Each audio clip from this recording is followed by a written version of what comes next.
Welcome to another episode of Good Cooking, and I'm going to show you how to make a sandwich in 60 seconds. All right, let's make this bad boy of a breakfast sandwich. Yukon Gold potatoes. You can peel them if you want. I didn't. Slice them up, olive oil, salt, pepper. I impress myself every day. We got the garlic in there. That's right. We're going to toast up some garlic, a little cherry pepper, a little vinegar in there. I'm warming my bread. I don't get it toasted. I just want it warm. Then we're going to throw a little fresh mozzarella in those eggs, melt it up. A little olive oil on the semolina bread. Let's pile it high. Let's get those cherry peppers on there. A little garlic. Oh my God, is it finished? Is it finished? It's not, because what we're gonna do is grate a little pecorino romano on top.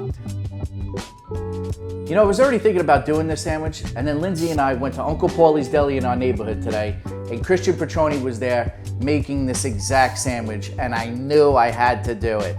I changed mine up a little bit. His was absolutely delicious. Potato, egg, long hot peppers on a roll. So I changed it up a little bit. I did potatoes, eggs, fresh mozzarella, little cherry pepper, sauteed garlic, and some grated pecorino romano. You can't go wrong either way. And that's another sandwich in 60 seconds. And from our house to yours, bon appetit.